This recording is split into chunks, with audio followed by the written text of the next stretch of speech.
നമസ്കാരം. 1 PM ന്യൂസിലേക്ക് എല്ലാ പ്രിയ പ്രേക്ഷകർക്കും സ്വാഗതം. ഞാൻ അമൃത പടിക്കാൽ. നോക്കാം വാർത്തകൾ വിശദമായി. ശബരിമല സ്വർണ്ണക്കൊള്ളയിൽ SIT അന്വേഷണം ശരിയായ ദിശയിലെന്നും ഉദ്യോഗസ്ഥരുടെ വിശ്വാസ്യതയിൽ സംശയമില്ലെന്നും ഹൈക്കോടതി. പ്രതികൾ ആരും രക്ഷപ്പെടില്ല. അതിസങ്കീർണവും അസാധാരണവുമായ കേസാണിത്. CBI അന്വേഷണ ആവശ്യത്തിൽ അല്പസമയം കൂടി കാത്തിരിക്കണം. BJP സംസ്ഥാന അധ്യക്ഷൻ രാജീവ് ചന്ദ്രശേഖർ ഉൾപ്പെടെ നൽകിയ ഹർജി പരിഗണിച്ചാണ് ഹൈക്കോടതി ദേവസ്വം ബെഞ്ചിന്റെ പരാമർശം. വിഷ്ണു സുരേഷ് കൊച്ചിയിൽ നിന്ന് വിവരങ്ങൾ നൽകാനായി ചേരുന്നുണ്ട്. വിഷ്ണു, ഇതിപ്പോൾ പ്രതികൾക്കുൾപ്പെടെ പലർക്കും ജാമ്യം ലഭിക്കുന്ന സാഹചര്യത്തിൽ അത് വലിയ ചർച്ചാ വിഷയമായി കൊണ്ടിരിക്കുകയാണ്. പക്ഷേ അന്വേഷണത്തിൽ എവിടെയും യാതൊരുവിധ പാളിച്ചകളും നടന്നിട്ടില്ല എന്ന് തന്നെയാണോ കോടതിയുടെ ഒരു വിശ്വാസം?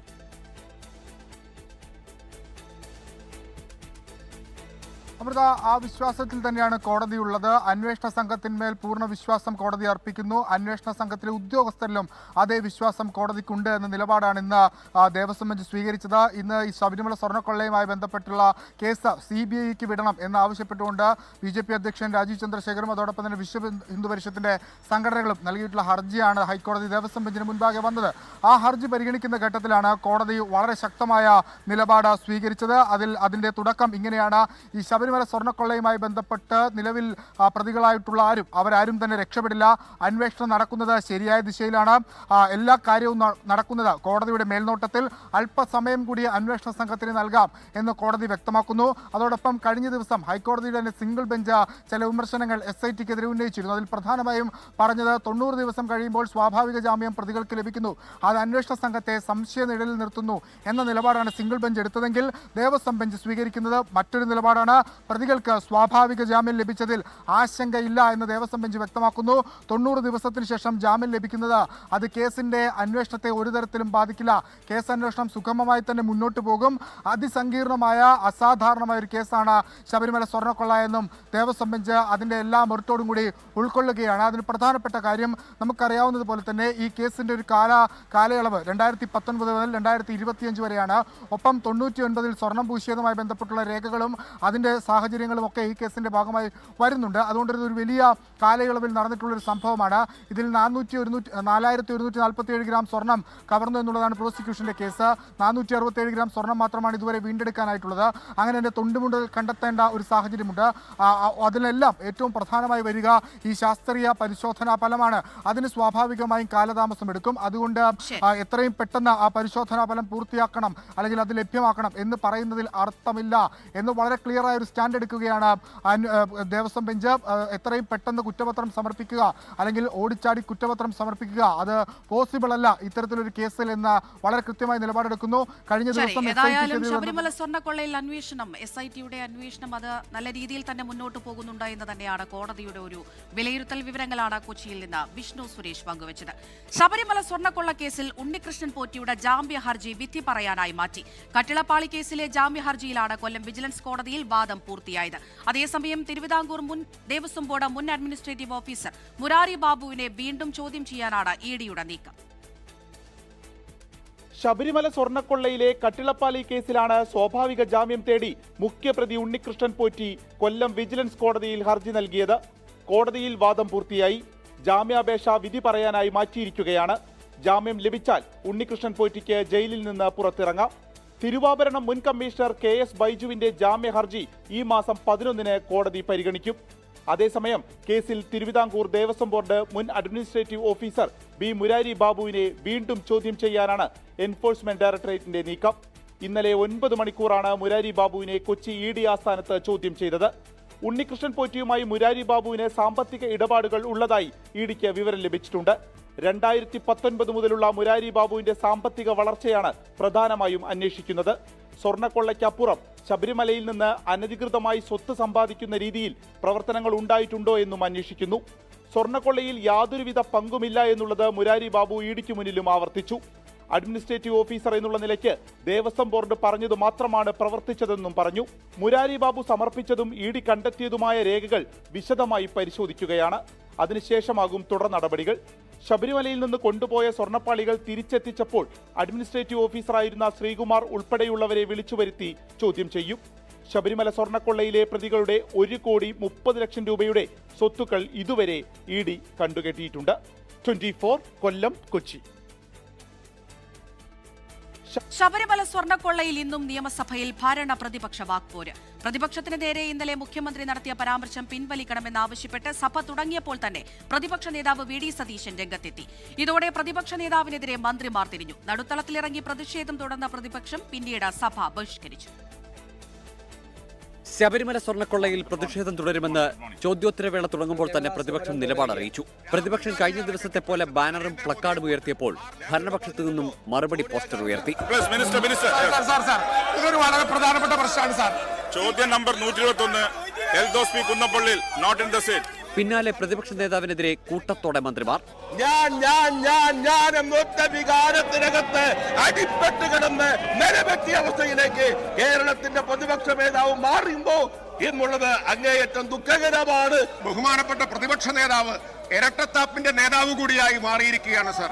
അതാണ് നമ്മളിവിടെ കാണുന്നത്. അങ്ങനെ എല്ലാ തോന്നിവാസങ്ങളെയും ന്യായീകരിക്കുന്ന ഒരു വ്യക്തിത്വത്തിന്റെ ഉടമയായി പ്രതിപക്ഷ നേതാവ് മാറിയിരിക്കുന്നു എന്നുള്ള കാര്യം രോഷമടങ്ങാതായതോടെ കെ രാജനും കെ എൻ ബാലഗോപാലും കൂടി ചേർന്നു വിമർശന ബ്രിഗേഡിൽ. ഈ സമയത്തൊന്നും മുഖ്യമന്ത്രി സഭയിലുണ്ടായിരുന്നില്ല. നിയന്ത്രിക്കാൻ ശ്രമിച്ച സ്പീക്കറെയും വെറുതെ വിട്ടില്ല. ഏത് റൂളാ ഈ സമരം?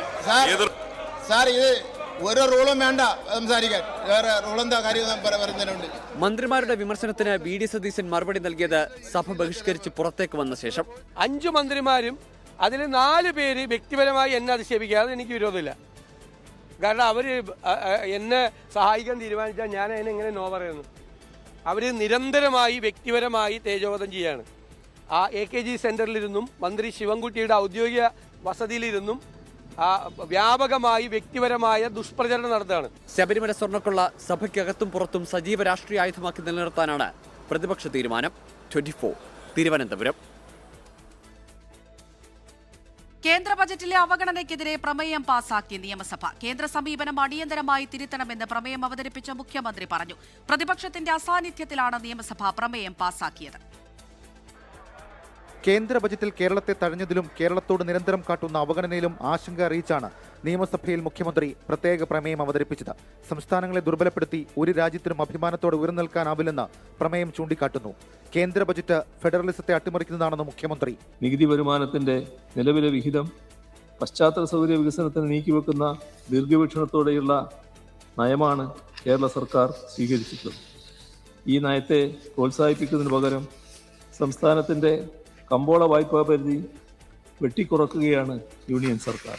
സാമ്പത്തിക വർഷത്തിന്റെ അന്ത്യഘട്ടത്തിൽ ക്ഷേമപ്രവർത്തനങ്ങളെയും പശ്ചാത്തല വികസന സൗകര്യ ഉദ്യമങ്ങളെയും തുരങ്കം വെക്കുന്ന ഈ കേന്ദ്ര നടപടികൾ കേരളത്തോട് പുലർത്തിവരുന്ന പ്രതികാര ബുദ്ധിയുടെ തുടർച്ചയാണ് എന്നത് നിസ്തർക്കമാണ്.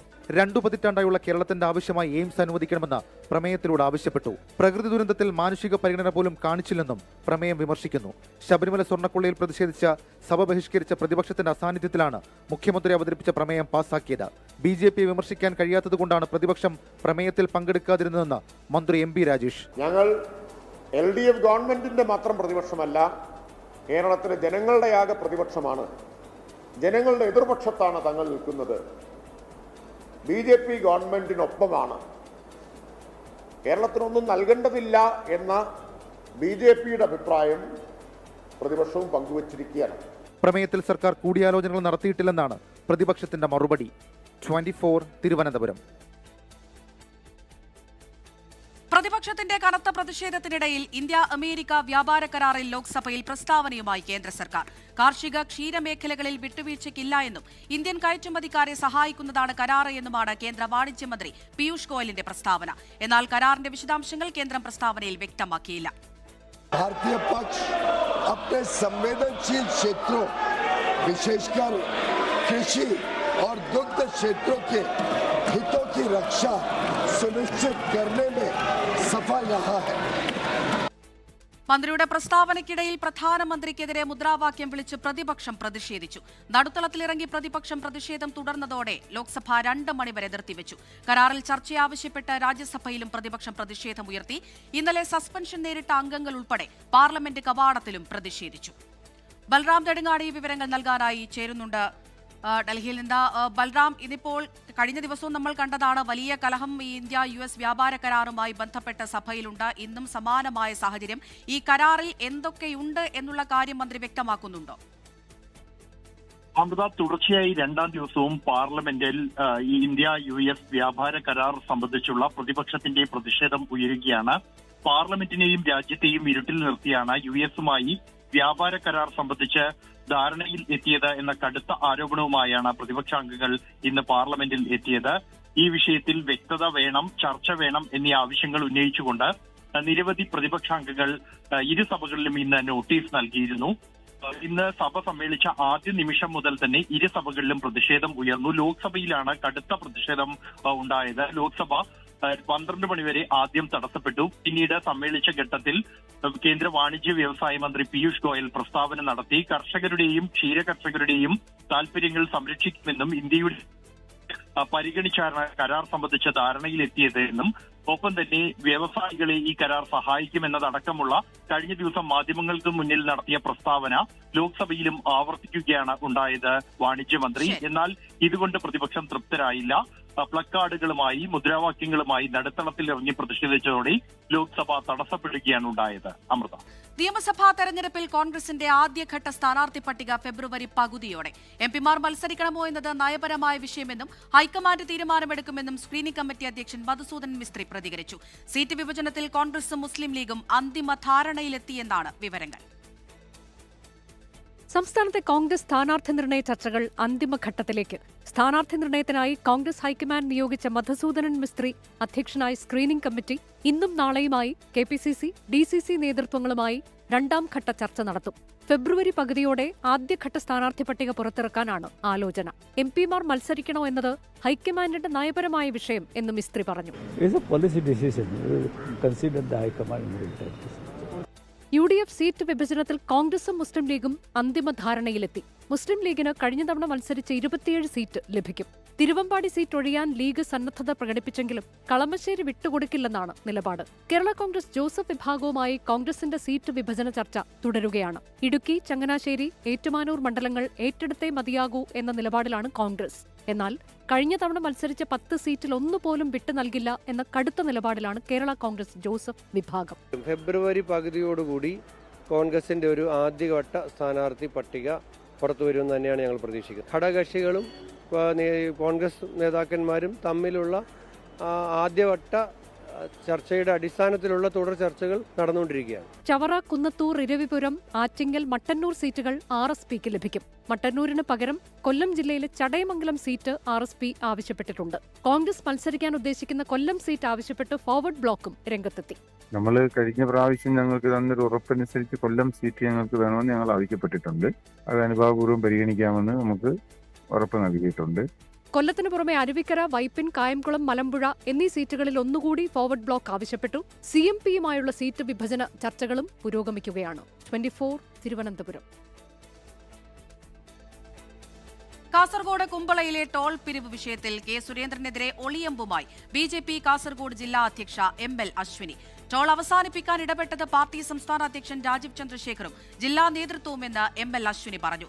രാജീവ് ചന്ദ്രശേഖർ സെപ്റ്റംബർ മാസത്തിൽ കേന്ദ്രമന്ത്രി നിതിൻ ഗഡ്കരിക്ക് കത്ത് നൽകിയിരുന്നു എന്നാണ് പ്രതികരണം. കാസർഗോഡ് ജനങ്ങൾക്ക് ബുദ്ധിമുട്ടുണ്ടാവും.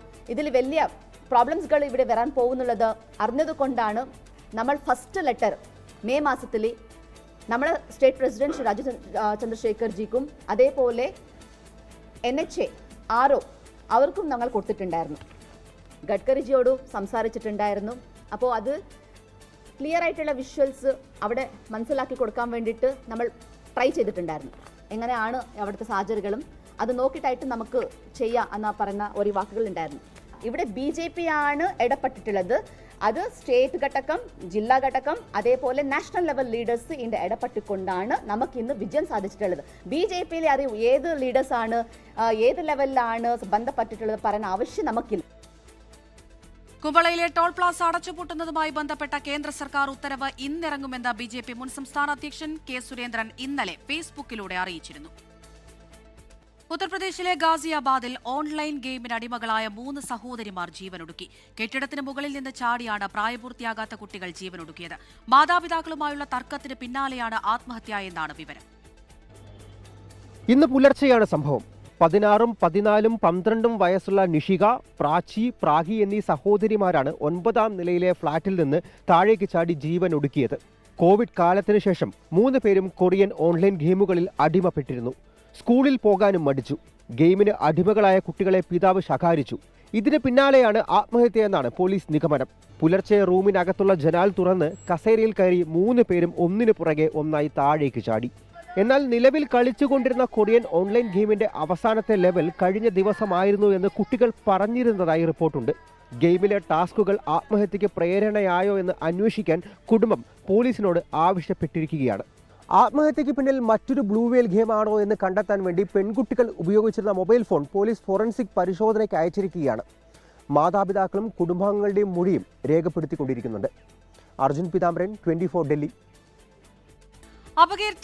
അപകീർത്തികരമായ വീഡിയോ സമൂഹമാധ്യമങ്ങളിൽ പ്രചരിപ്പിച്ചതിനെ തുടർന്ന് കോഴിക്കോട് ഗോവിന്ദപുരം സ്വദേശി ദീപക് ജീവനൊടുക്കിയ കേസിൽ പ്രതി ഷിംജിത മുസ്തഫയുടെ ജാമ്യാപേക്ഷ വെള്ളിയാഴ്ച പരിഗണിക്കും. കോടതിയിൽ പോലീസ് റിപ്പോർട്ട് സമർപ്പിക്കാത്തതിനാലാണ് കേസ് മാറ്റിയത്. അന്വേഷണ സംഘം കോടതിയിൽ റിപ്പോർട്ട് സമർപ്പിക്കാത്തതിനാലാണ് കോഴിക്കോട് പ്രിൻസിപ്പൽ സെഷൻസ് കോടതി ജാമ്യാപേക്ഷ 6-ന് പരിഗണിക്കാൻ മാറ്റിയത്.